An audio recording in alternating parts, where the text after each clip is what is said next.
Let's have a look at Avalanche, ticker symbol Avax, and let's look at backtested technical indicators. So I've done a backtest checking what moving average works the best for Avalanche, for trading Avalanche, for going long and going short, betting on rising and falling prices. Let's also look at charts that you've likely not yet seen before. Things such as the Avalanche dominance. Or in other words, how much of all of crypto's market cap is dedicated to the Avax tokens. You can also look at Avalanche's price relative to the altcoin market cap and at relative valuations to Ethereum, to Solana, to Cardano. A lot of interesting things to look at. But let's first start off with Avax's inflation rate, because that's probably one of the major concerns of the altcoin. According to Messari.io, Avax's inflation is almost 25% per annum. So that's the new supply hitting the market. And during a bull run, that's not necessarily a problem because there's simply enough demand to outpace this. If we are in a bear market though, with not a lot of attention on Avax or on crypto as a whole, then this additional supply hitting can depress the price quite a bit. But we'll have a look at these relative valuations to see actually how much worse this additional supply impacts the performance. Now, the main idea of betting on a smart contract competitor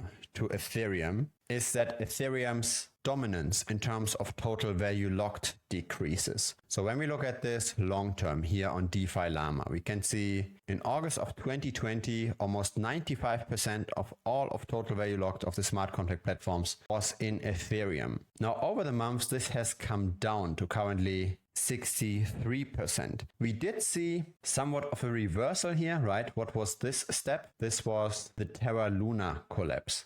But still, over the months and over the years, we can see Ethereum has a harder and harder time of attracting capital. The competitors are catching up. Now, when we look at Avalanche specifically and we look at its total value locked, we can see pretty much the same picture that we see across all of crypto with the implosion, with the current bear market. The capital locked in those layer 1 competitors also went down from the peak of 13.5 billion to currently 2.8 billion in Avax. Now, what's important to note here is that this is the US dollar denominated capital, right? Once we look at this denominated in Avax, the chart looks very, very different. This is the total value locked denominated in Avax. So all of that decline that we saw previously was simply just a devaluation of the underlying tokens and of Avax itself. It's not necessarily the effect that the ecosystem tokens are underperforming Avax. So those seem to be somewhat in tandem with Avax. Otherwise, this graph here would be going down as well. Now let's look at the backtest, because this is probably one of the most important, most interesting parts of this video, besides the relative valuation charts. So I've backtested moving averages as I do so often on this channel. The idea is that you want to be betting on falling prices, or at least you want to be in cash when the price is below the moving average, and you want to be in the market when the price is above the moving average. Now, there are different moving average durations, right? You could take the 10-day moving average, you could take the 50-day. You don't necessarily know what's the best duration, and that's where backtesting comes in. Now we see here two moving averages. The red one is the exponential moving average, and the green one, or blue-greenish, that's the simple moving average. And so this is how this looks like in practice. This is the linear scale. Let's directly go to the logarithmic scale.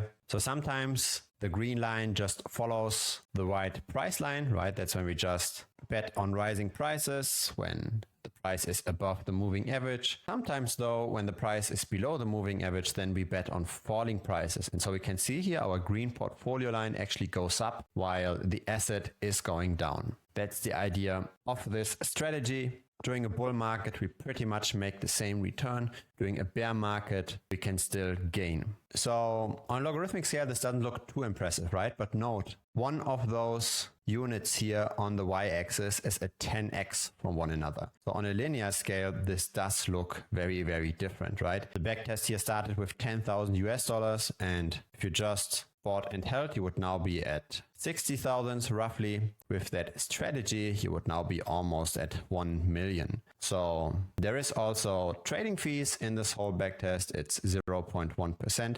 If you're, by the way, interested in downloading this sheet, you can find this in the premium membership at thebitcoinstrategy.com. Link is also in the video description. And then we've got simply here a macro sheet that then simulates all of these trades. There's also another point here, iterating over a buffer. I will not go into detail in this video here. Just want to quickly give you the recap of what kind of testing period we have here. So this starts in September of 2020 and goes all the way to today. And so we want to find out what's the best moving average duration, right? How many days should we average out in order to get the best signals for being outside of the market and being in the market? And those are, by the way, the ones that work best for Avalanche. They're already plotted over here. So currently we might be turning around again. Note this approach is not perfect either, right? We do have our failed signals. We already had a bull signal here on the 24th of June, simply just to then again fall by another 20%. So no approach is perfect, but it's the best that we have when we backtest.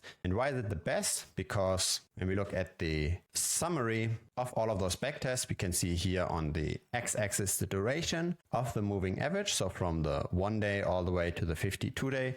1 day simply just means we look at yesterday's price. Then in black, we've got the buy and hold line. So this is what we would have gotten on an annualized basis if we just bought and held Avax over this time period.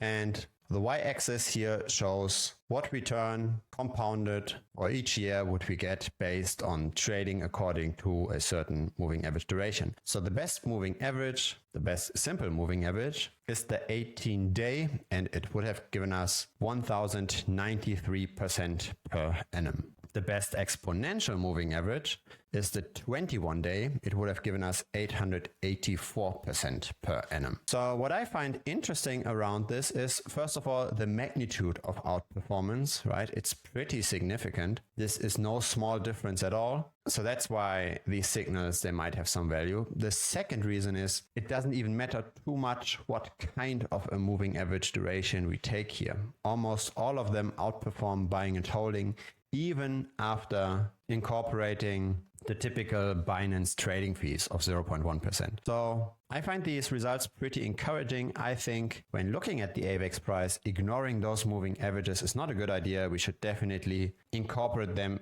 into our analysis. Of course, in line with a lot of other data points, right? As pointed out, the inflation rate, the total value locked, the fundamental developments around this. But if you are using moving averages, this is your best bet, and they currently show a positive picture. Now let's look at the other charts. Let's look at the AVAX dominance, because we want to know, when we invest in an altcoin, is the altcoin becoming more important as a fraction in the overall crypto ecosystem? And of course, with all of those applications that had been built on Avalanche, so that's namely 229, with all of those applications comes adoption and comes an increased dominance. So the market cap of AVAX relative to all of cryptocurrencies market cap tends to increase from, at the low here, 0.014% to currently 0.6%. Okay, so Bitcoin has roughly 40%, Ethereum has roughly 20%,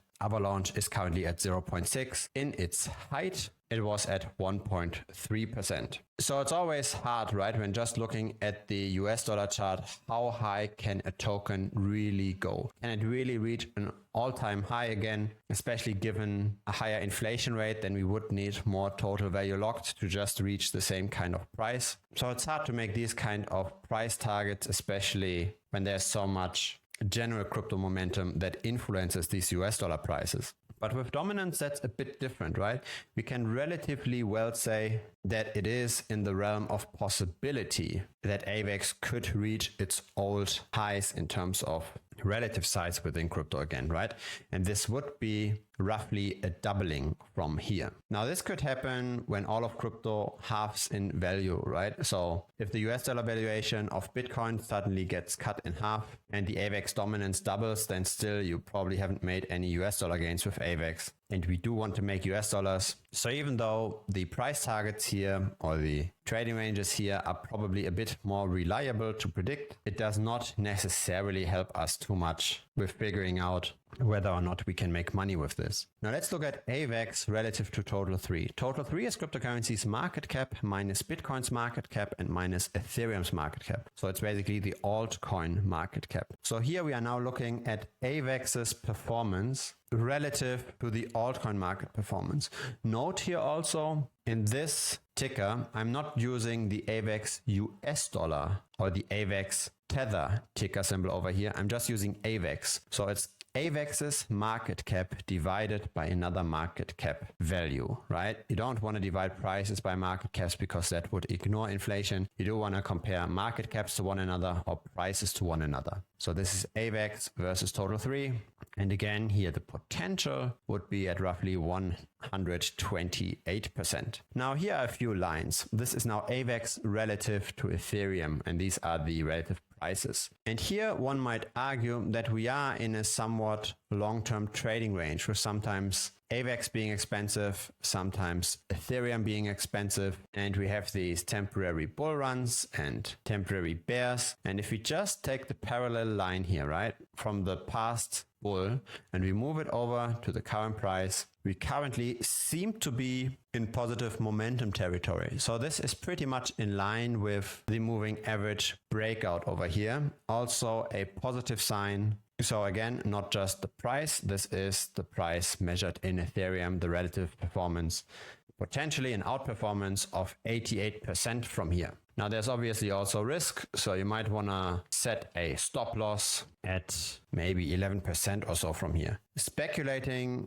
on such a short time frame in altcoins currently is of course risky because Bitcoin and Ethereum are not yet clearly outside of their bear market. So take all of those signals with a grain of salt. I stay risk off. I'm very, very conservative with my approach to crypto, but that's simply just me. If you're a risk taker, the TA so far with the charts that we have looked at doesn't look bad for Avax at all. Now let's look at other layer 1 competitors. This is now Avax relative to Solana. We are neither very cheap on Avax nor very expensive, so nothing really to say about this chart. This is Avax relative to Cardano, which used to underperform for quite a while. Then we got a massive rally. Currently we are rather in underperforming territory again. So maybe it makes sense to look at Cardano again. I publish videos regularly, so feel free to subscribe. A Cardano video is likely going to come very soon as well. This is Avax versus Polkadot. Same thing, a sideways trading range to a degree. What I like about these charts is that it really gives us an idea of how to move capital across altcoins. If you're just looking at the US dollar valuations, you just get the same kind of chart over and over again, right? You see the same kind of bottoms, the same kind of tops, but you don't really have a clear-cut idea of where to remove capital and where to put capital in within the altcoin space, because you simply don't know, is something relatively heated versus something else. That's what these relative charts are for. So Polkadot might be relatively cheap versus Avax right now. In my opinion though, Polkadot is also relatively risky because it has way less adoption than Avax. The Avax ecosystem is larger. That's just a personal opinion. Next, we've got Avax versus Phantom. Was also in an underperforming trend for quite a while, but Phantom was very, very weak during this bear market. So this would also imply now that the momentum currently is on Avax's side.